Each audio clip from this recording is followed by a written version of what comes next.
आप सभी को प्रेज द लॉर्ड, जय मसीह की। आइए अपने दिन की शुरुआत परमेश्वर के वचन के साथ करें।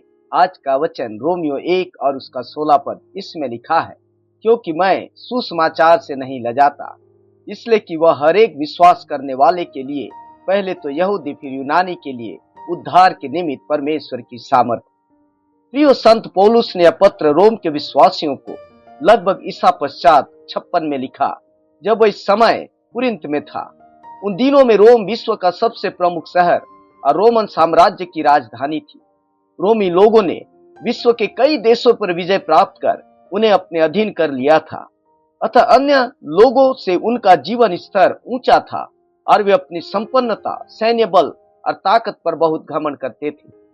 अतः संत पौलुस जब ऐसे प्रभावशाली शहर में प्रभु यीशु के सुसमाचार को लेकर जाने की योजना बनाने लगा, तो उसे भी सुसमाचार से लजाने की चुनौती का सामना करना पड़ा, क्योंकि प्रभु यीशु के सुसमाचार का आरंभ एक छोटे से देश की राजधानी यरूशलेम में हुआ था, जो रोमियो के अधीन था। प्रभु यीशु ने अपने जीवन की शुरुआत एक साधारण बढ़ई के जीवन से की थी। प्रभु यीशु के अधिकतर चेले साधारण मछुआरे थे और उन दिनों में सुसमाचार पर विश्वास करने वाले भी साधारण लोग ही थे। अतः बहुत से विश्वासी रोम जैसे शहर में बड़े विद्वान और दार्शनिक लोगों के सामने प्रभु यीशु के सुसमाचार बताने से लजाने लगे थे।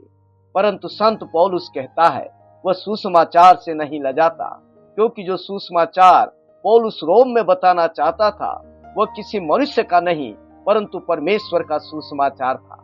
यह सुसमाचार परमेश्वर के पुत्र प्रभु यीशु में जगत के उद्धार का सुसमाचार था।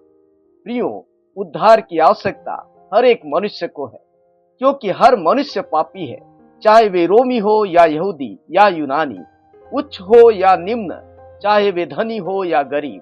पौलुस जानता था कि परमेश्वर का सुसमाचार प्रभु यीशु में लोगों के जीवन को बदलने की सामर्थ्य रखता है, उन्हें पापों के बंधनों से छुटकारा दे सकता है।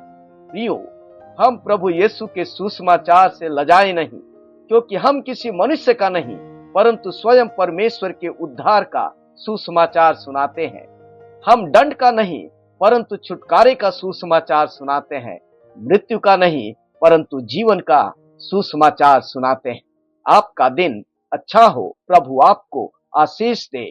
आमीन।